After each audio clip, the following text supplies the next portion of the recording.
Hi guys. How are we? Um my ears are my ears are extremely stuck right now. I have a head cold and I was really stuffed up for the past few days. I kind of still have a cough, but I blew my nose a little bit ago and now I feel like I can't hear anything but also everything. Um Let me move this down a little bit here. So I'm not quite sure what to do with that information. But this weekend I actually went to a wedding and I love weddings. I really do. But this one was a over 3 hour drive to go to. And I almost had to drive in the back of a car with my grandma and my sister on one side. And that sheer thought made me want to commit a serious crime. So I ended up driving with my sister, with my other sister in a different car in the backseat. So I had basically the whole backseat to myself, which was extremely ideal. And I can't really sleep in cars though, to be honest. And but the wedding was nice, but it was also in kind of the middle right side of PA. So I'm talking where the Amish live and breathe. This was full Amish country. And if you've never seen the Amish in person, it is everything that you would expect. Lots of horses, a lot of farmland, uh, children that are probably about 7 years old working on the farm, cutting grass. I saw a child pushing a lawnmower. He was wearing protective eyeglasses though, so that's good, I guess. And it was just the weirdest thing to see, but I also have an extreme amount of respect for them because they are choosing to live like they are still in the 1800s in terms of I don't know, agriculture, honestly kind of everything, because they don't use technology. And I did learn though that there is a group called, I think, the Nightmen. I might have gotten that wrong. But they are kind of like the Amish, but they can use electricity. The Amish don't. And it was so cool to see they had the fucking clothesline hanging outside. They don't even use washing machines.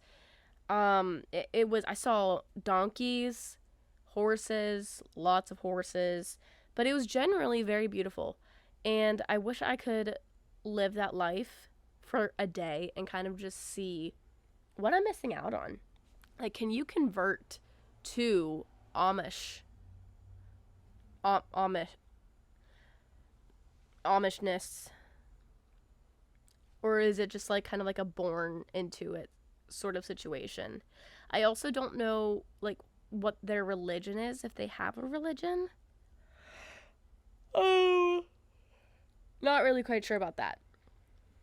But I had to drive to my sister's house first in order to drive with her. So from my apartment to her house, it was about an hour and 20 minutes. So not too bad, but after, on the way back from home or from the wedding, I had to drive 3 hours, but then an additional hour and a half on the way back home to here. So that wasn't very fun, but I drove to my sister's house, and she kind of lives in the mountains, the rural area, lots of land, very not city at all by any means. And I'm I'm driving there and I start to get closer to her area and I realize I am in just Hickville Central. And it was quite jarring. I've been there before, but I had never taken that route to get there because I was coming from school. And I passed this one plaza that contained a Rural King, which is basically like a farmer's store. It has a lot of I don't know, like outdoor farming things, a Dollar Tree, and a flea market that I later found out that my sister and her boyfriend got COVID at.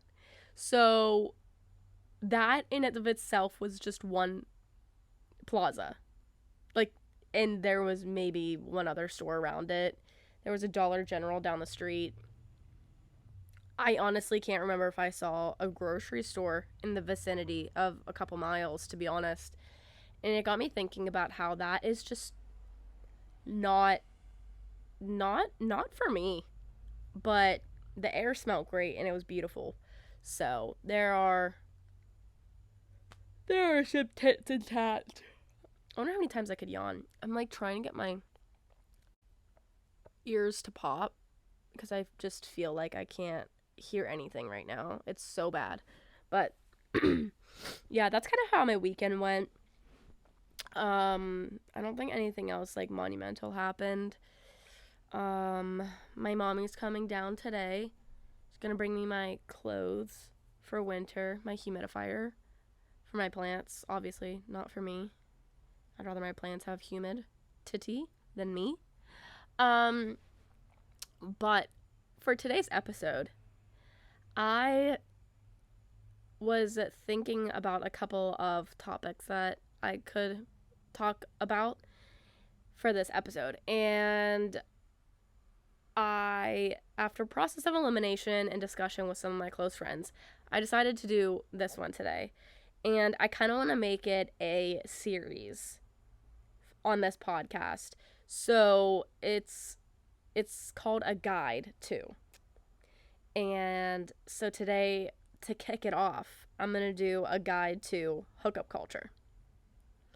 And I'm very excited about it because I have a lot to say about it. And I have I feel like I have a general grip on it. And, yeah. So I think we should just get right into it. A scam likely is calling me right now. Hopefully it's no one of importance and it is actually scam. Oh, okay, they hung up. So I have about 7 points, to break down how to really like have a good grip on hookup culture. Think of this kind of as a Spark Notes. Think of it as your guide. If you're thinking about, diving into hookup culture, say you just got out of a relationship and you don't really know the ropes. You don't really know the ins and the outs. Well, lucky for you, I have not had a relationship in a while, or at least like a steady long one in a while. So I've learned a thing or two the past few years. I've learned a thing or two about college, hookup culture, being single in college, trying to find a relationship in college, and not trying to find a relationship in college. So I feel like I have a decent, idea and credibility to give you guys this advice on hookup culture.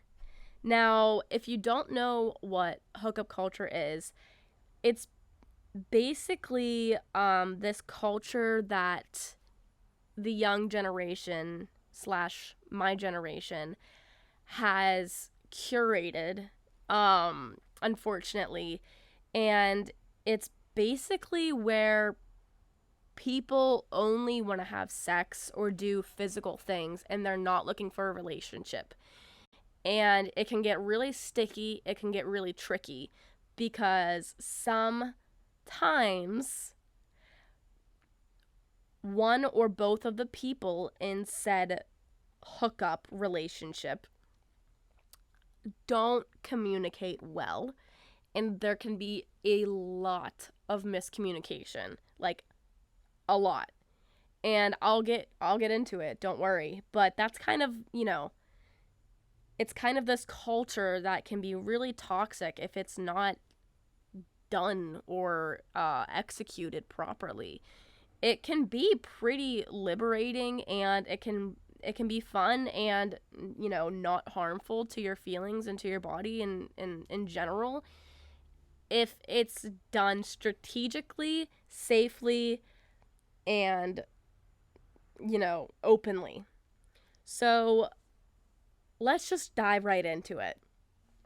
So one of the main things that I found when diving into hookup culture is that whatever you do, do not fall in love.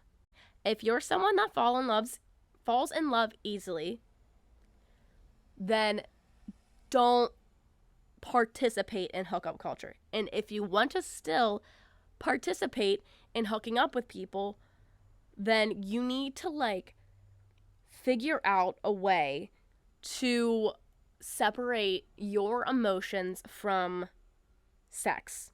Because for the longest time, I associated sex and being physical with someone with a relationship / love / feelings, and which is completely normal. So if you associate sex with a relationship or, having feelings for someone, that's normal, and that's good. But if you're wanting to just be physical with someone, you have to take those, notions that you've always known of associating those two together. You need to take that, don't forget about it, but you just need to take that and lock it away in a box. And you need to just not forget how to do that, because you'll need it later in life whenever you meet someone that actually you're going to spend the rest of your life with. You can't forget about that. So you have to just take it, maybe put it in a little envelope, seal it, sign it, and put it in a drawer, and then in a safe, and then be able to take it back out whenever the time's ready. So now that you have that association with sex and being in love, now that we have that packaged away, now we can move on. Whenever you're in a situation where, you either have a fuck buddy, or you're just literally hooking up with someone you met, or you found someone on Tinder or whatever, and you're just looking for sex. Now, the most important part is setting boundaries. If you set boundaries with the person that you are doing said activities with, then it's very important that you say, hey, I'm not looking for a relationship. This is merely just a physical thing. And if they're on the same page and they're mature enough about it to say, okay, yeah, I'm down. That's what I'm looking for too. Or they'll say, thank you for letting me know, but I'm actually looking for a relationship, and I want more than just a hookup. Both of those responses are completely valid and okay. That's a very mature thing to do, and also your safest bet. I found that if you are going into it blind with absolutely no communication, then it is extremely likely that you're going to get hurt, or you're going to hurt the other person. Because I have had I've had one too many heartbreaks to, you know, to not know this. Whenever I first kind of dived into this whole culture, it was completely jarring because one, I was still emotionally unstable from I had just gotten out of relationship. So my heart, my head, my body was still in relationship mode. And that is where it can go wrong really, really quickly. Because the other person that you might be hooking up with is in hookup mode. Their heart and their head are in hookup mode. No emotions attached. But you are. And so it can get really dangerous because this person can recognize that and then take advantage of you being vulnerable in that time of your life. And if you're going into this whenever they've already been in this culture and in this mode for however long, but they don't communicate that with you, you're going to get taken advantage of and your heart ripped out and fucking chewed on. And it's gonna suck really bad. I remember one of the first kind of situationships I had was very toxic because, like I said, I had just gotten out of a relationship, and a long one, might I add. And I, had this situationship with a guy, which, by the way, a situationship is kind of like where you hang out a lot, it's mainly physical, but like you talk every day. It's basically a relationship, but the one or both people don't want to date. So, I had this situationship with this guy, and I was literally at his beck and call. I literally, like, he would call me or text me at like the wee hours of the morning, and I'd answer, and I would drive like a decent distance across town to go stay at this guy's house. And I did it without thinking because I was so emotionally unstable, and I like needed that affection, and I needed that attention from someone because I was so used to having that attention and affection for like over a year from that relationship I was just in. And I would do anything. Like in that moment, I would have done anything to like get that comfort back. And so I didn't know how to do this whenever I was in that situationship because I had, I didn't know to set boundaries. I knew how to, set sexual boundaries, but not like emotional boundaries that was going to save me a lot of hurt.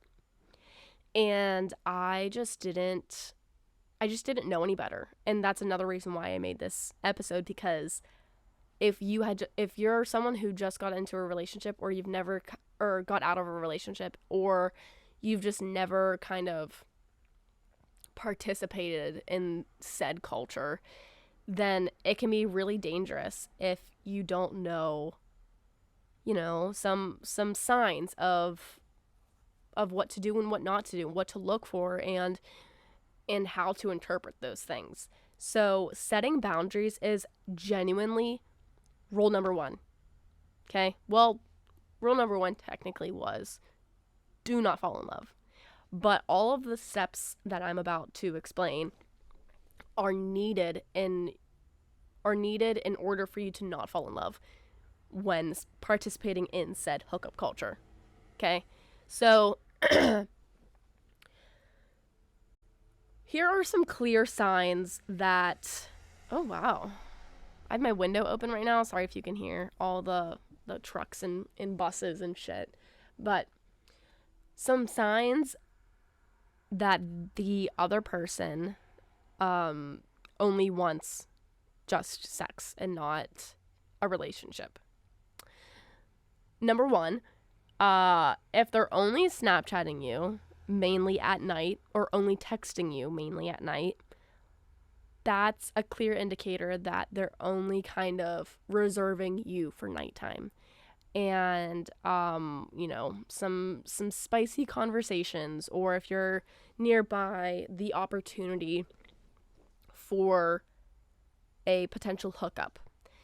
And this is where you also need to have those boundaries. If you know you don't want to just be someone's weekend hurrah, or if you know you don't want to just be reserved for nighttime, for whenever someone's going to only pay attention to you then, that's something you need to look out for, and you need to take a step back and be like, is this what I want? Because if you feel like you're not being prioritized, then that means you probably shouldn't, you're not ready to participate in this culture, because I've learned that people who just want to hook up don't prioritize you until you're needed, until they're feeling a little twirly. And it should go the same for you. You shouldn't prioritize them and make sure you're catering to them and responding to them at a, quick response. You, it should be the same amount of energy given. And by energy, I mean very little. Because if it's purely a physical thing, then there won't be much effort to it. There'll just be like some kind of comfortability around each other and trust, maybe a little bit of trust, and like that's pretty much it. So if you're looking for more than that, it's probably not wise that you hook up with someone, because you're gonna end up getting hurt. And this also, all of this that I'm gonna say in this episode, kind of, you should probably listen to my episode of being single, because if you're participating in hookup culture, I would hope you're single. And I talk a lot about, knowing your self-worth and valuing yourself, and knowing, what you want and what you don't want, and how you should be treated, and what you will and won't put up with. So I go really deep into that. So I definitely recommend listening to that either before or after this episode. But yeah, another point, if this other person doesn't ask about you at all, like your interests and, what you did that day and whatnot, like, they're not interested in you. They're not interested in your heart. And that's a clear indicator that they're only interested in your good parts, your yitties and your bitties. And if that's not something that, like, if you want more than that, then get out of there, because the other person isn't gonna, you can't change them. If that's what they want and that's the only thing they want, then that's the only thing they're gonna get in their own, like, you can't, no matter how good you think you are and how great of a person you are, you cannot change their mind about whether or not if they want a relationship. That's another thing I learned, is that if they just want sex, that's all they want. And if they're going to sit there and they're going to act like that's more than what they want, but in their heart, they only want sex, but they're acting like they want more than sex, again, that's where you need to lay out the boundaries. If their situationships are fucked up, especially if you want a relationship and the other person doesn't, like I was talking about earlier. If you are in a situationship, first of all, you should probably get out. But if you are, then there's a lot of room for error, because I don't know, it's really complicated, and every situation is different, because sometimes, say for a guy and a girl, because that's what I've experienced. Like if I want a situationship because I enjoy the comfort and the attention, and so does the other person, I think a situationship could work out nicely. That's kind of like the same thing as like a friends with benefits, I think. But if you have those clear set boundaries that like this isn't going anywhere, like this is purely just a physical thing, then you're golden. Because if you can get, that comfort and that physicalness, then without falling in love with this person, which props to any of you who actually can do that. I don't think that anyone can actually do that without lying to themselves. But you might be out there. I don't know. Not me. Yeah, no.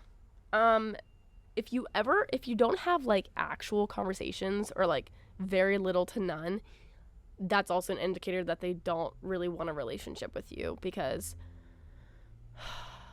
if you're not actually having conversations that are worth something, like I was talking about earlier, if they're not telling you about their day or asking about yours, or you're not talking about personal things like your families and your favorite memories, and like actually getting to know them, then if they haven't asked that, I just assume that they don't want to know, because they don't really care enough to know. You know what I mean?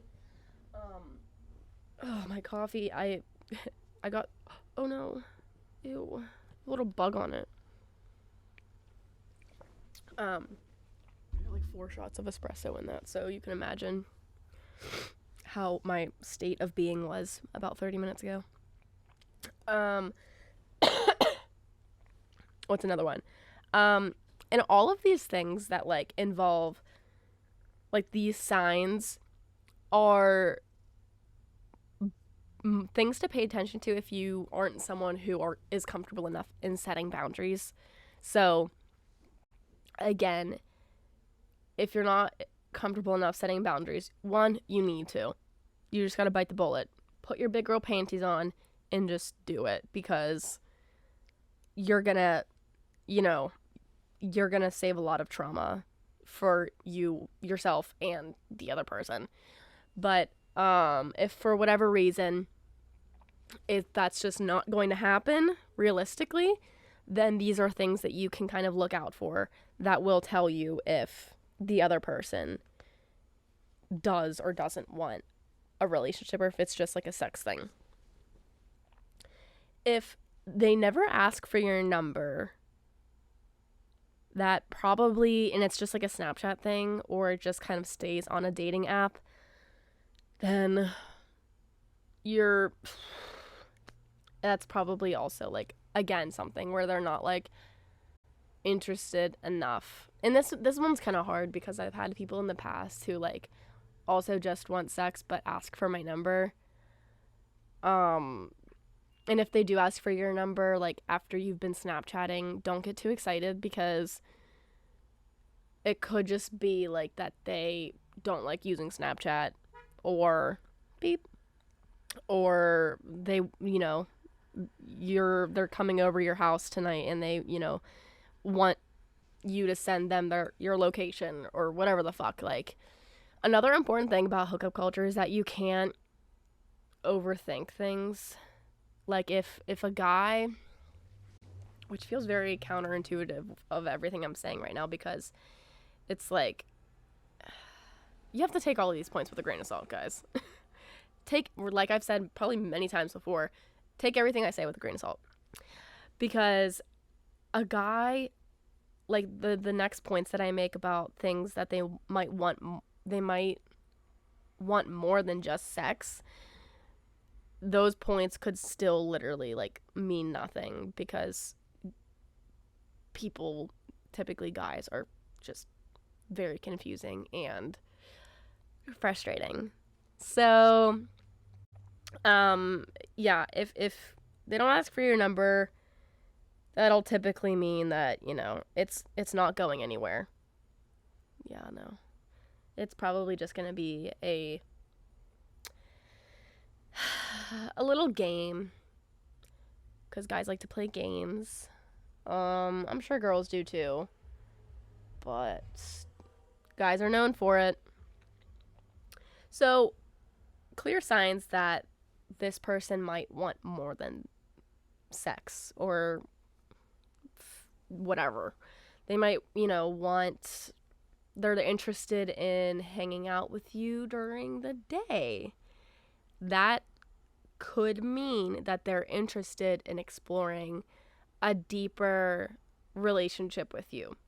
So if this person, asks, hey, do you want to go get dinner? Or hey, you want to go grab lunch?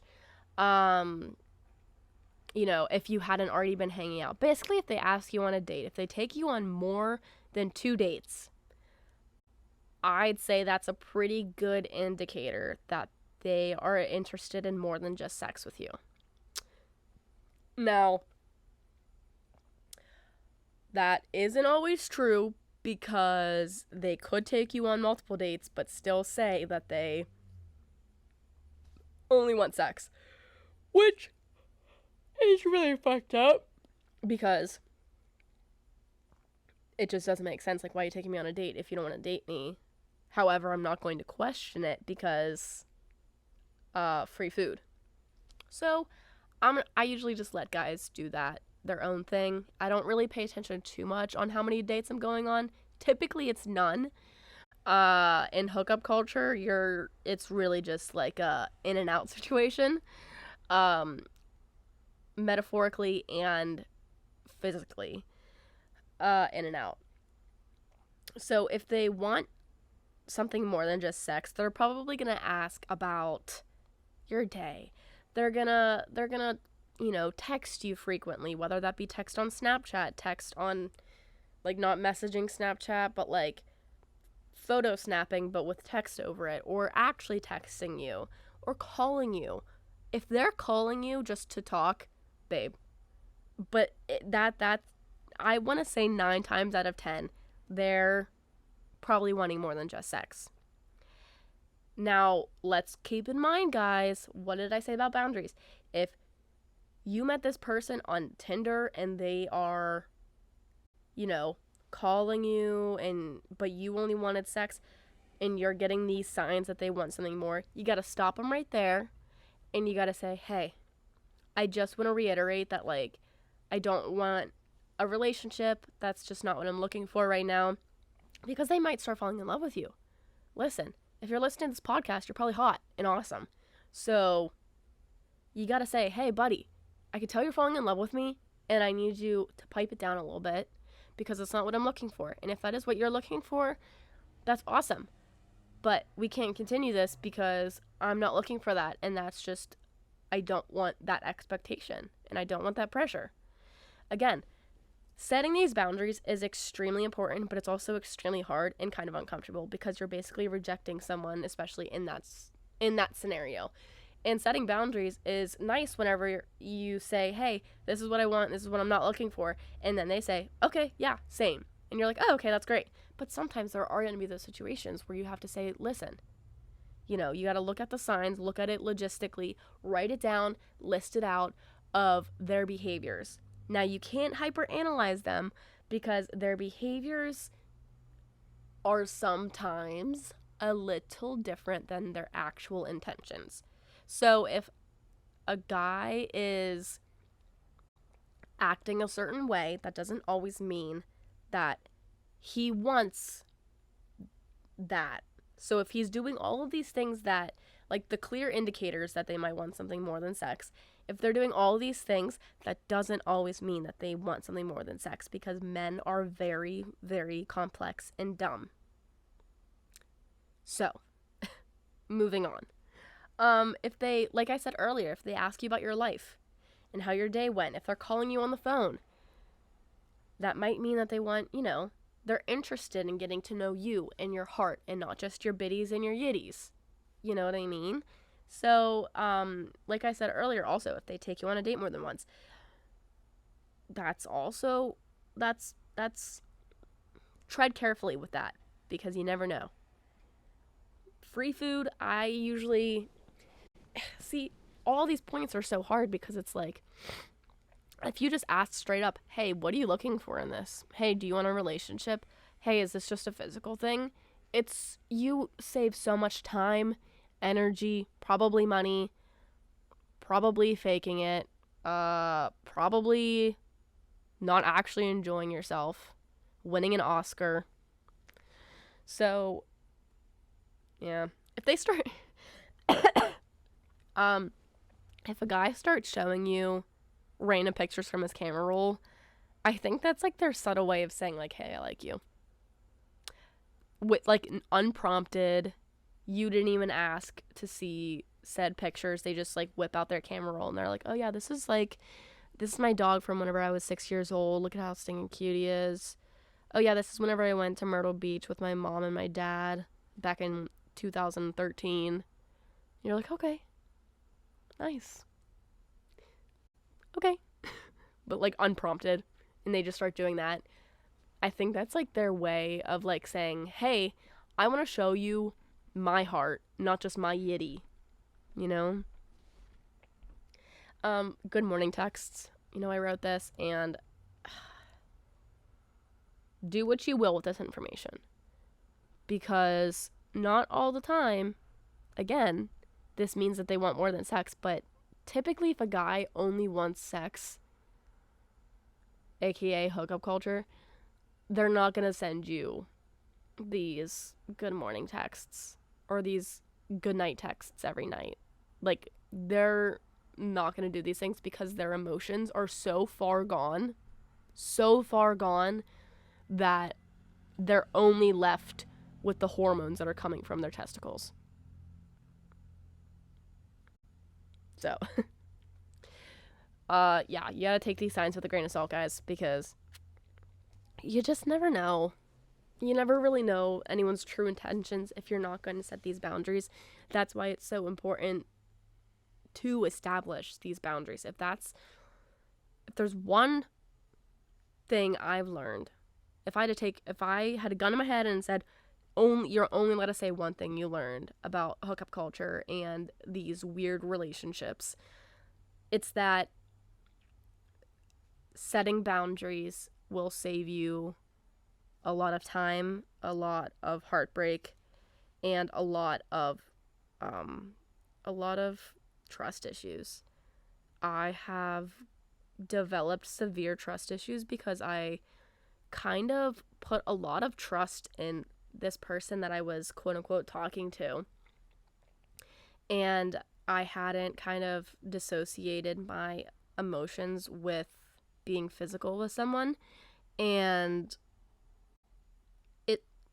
it caused a lot of trust issues because I kind of later found that that's not what they wanted. I didn't set those boundaries, and I got really, really hurt.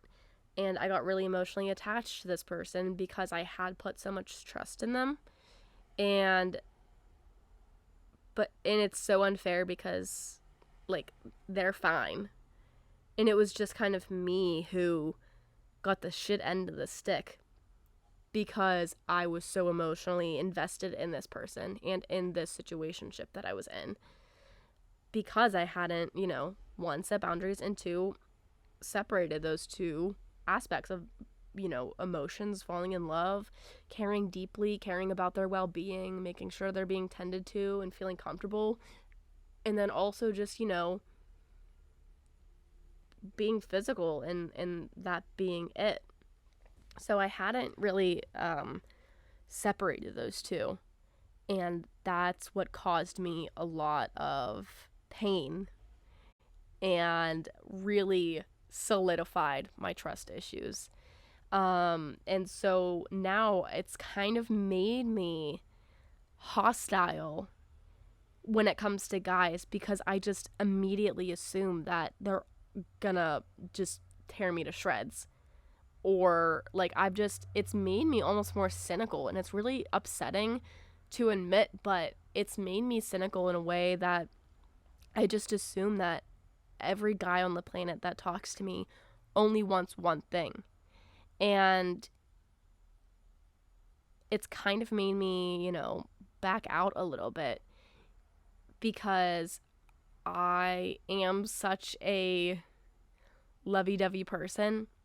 And so when someone that I am attracted to doesn't want that kind of connection that I want, it can cause a lot of distrust, and it can cause, it's basically like rejection whenever you want a relationship with this person and they don't. It's just like a sex thing for them. It was just a hookup. It can be very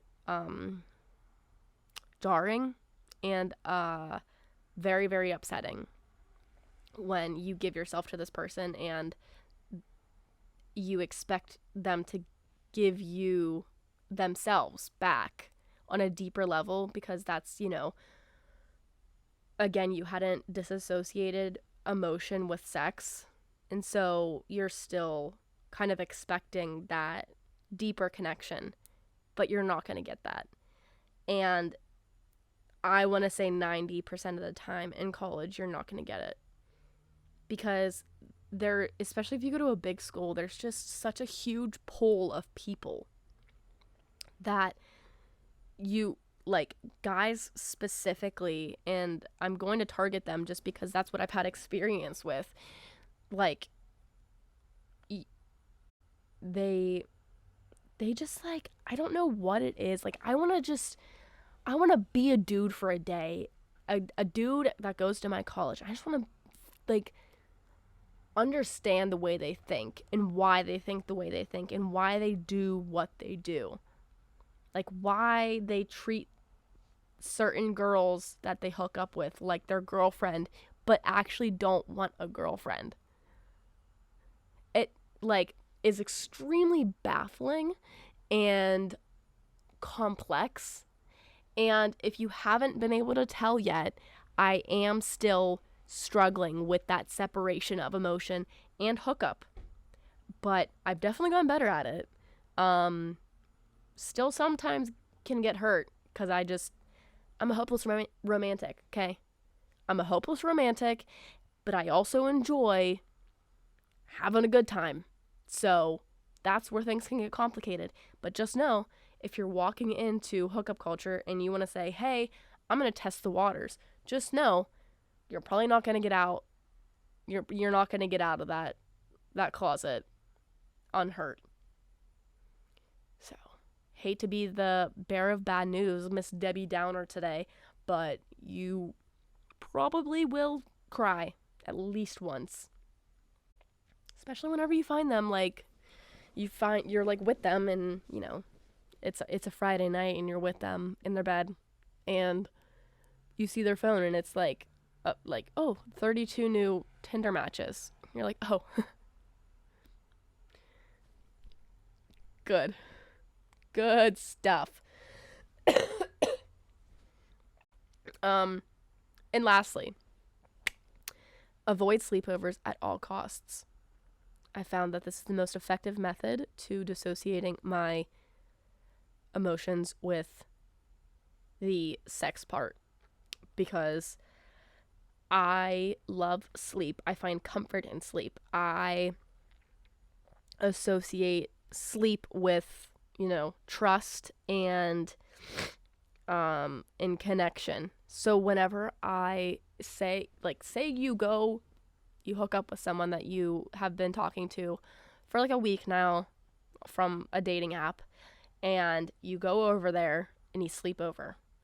Now, 9 times out of 10, you're probably going to sleep there.